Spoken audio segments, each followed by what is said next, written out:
Première saison riche d'enseignements, mais peu rémunératrice.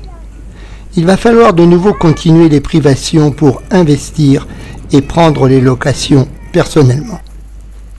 Pour cette année 90-91, aménagement des jeux pour les enfants, je teste ces derniers avant de continuer. Les amis, les enfants sont enchantés de cette initiative. Cela m'encourage et me donne raison pour développer, innover, aller encore plus loin. Faire en sorte que les heureux vacanciers restent plus longtemps sur la butte de Lorey. Bien sûr, il y a le Futuroscope avec de nombreux autres sites sur le département, la proximité du Val-de-Loire, le Puy du Fou et un proche environnement avec tellement de lieux à découvrir. Mais rester un jour, voire 2 sur 3 en ce lieu, c'est l'objectif à atteindre. Alors je décide de la construction du mini-golf avec ses 18 trous.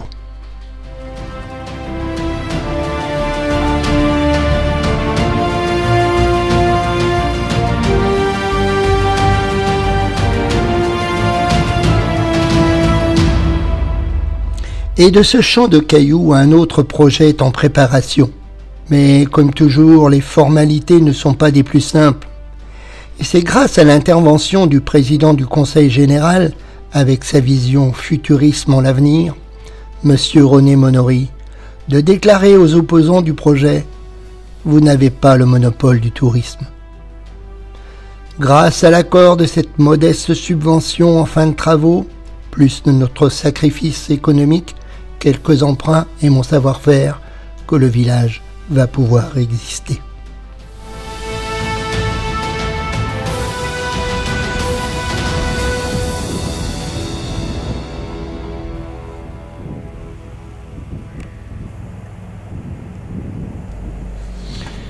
Déjà, les premières palettes de parpaings sont déposées sur le chantier des fondations réalisées avant la saison.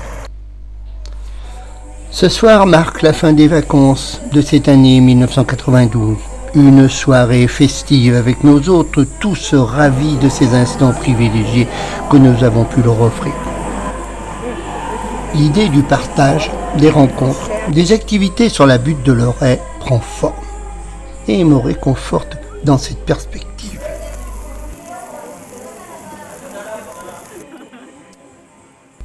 Alors il n'y a plus de temps à perdre.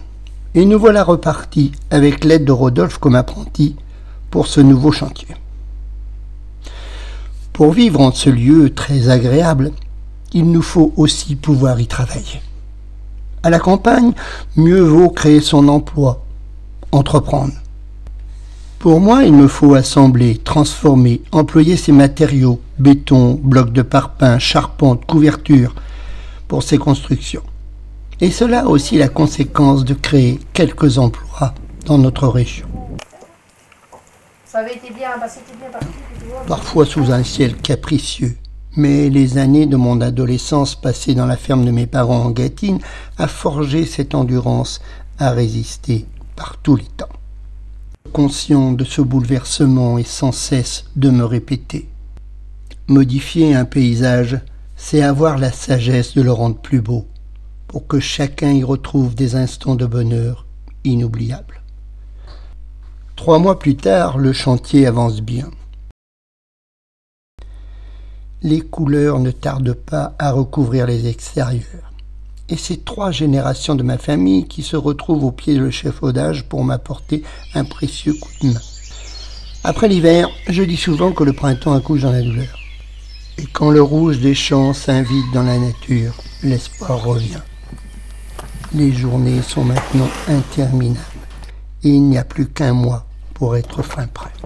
Maintenant, nous allons visiter la résidence du Soleil Levant. Attends, une barre de lumière. Te souviens-tu? La Providence entre dans la danse.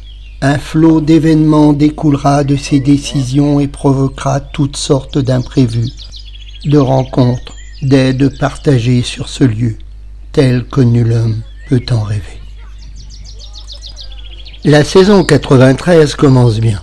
Les gîtes sont occupés et les activités fonctionnent à plein régime. Cela ressemble à ce dont j'avais imaginé. Quel bonheur de faire partager ce proche environnement. Et nous voilà partis sur les chemins de randonnée de la vallée de la Dive, de ses plateaux calcaires à la fraîcheur de ses sources. Contraste saisissant, dépaysement assuré, qui surprend et émerveille nos autres.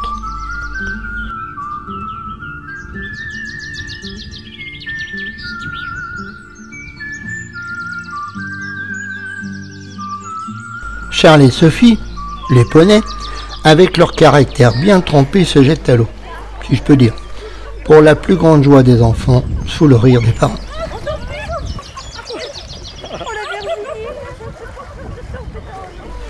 Mais il y a aussi cette liberté de chevaucher sur ces grands espaces, avide de découvrir ces lieux empreints d'hier et d'aujourd'hui.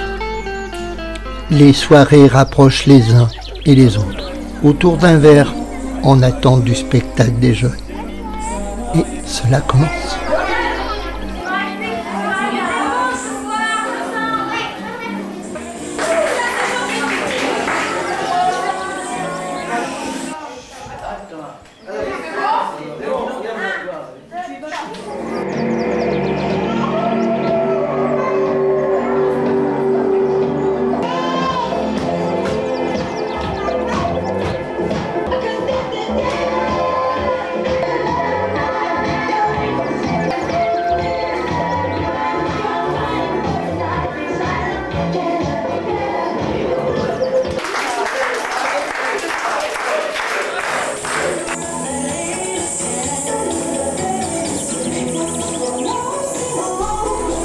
Ensuite, direction la soirée barbecue où chacun affine ses spécialités culinaires.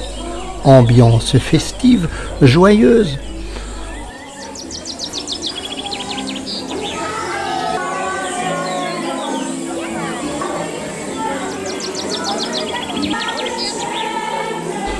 Parfois bien arrosé, mais si on peut se laisser griser sans porter préjudice.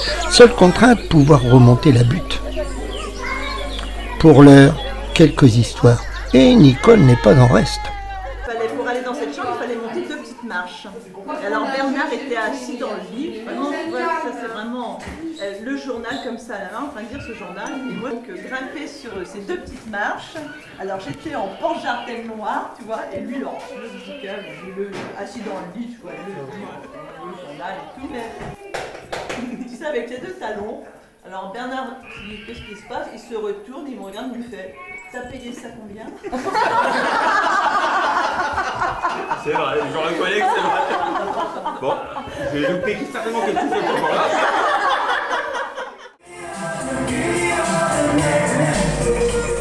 Ce soir, on échange sur ces vacances, ces découvertes surprenantes de notre Poitou, de ce lieu d'accueil qui les a séduits. Bien sûr, on n'oublie pas de refaire le monde et d'échanger pour mieux se retrouver. Des vacances comme je les avais rêvées. Et ils sont nombreux à vouloir revenir l'an prochain.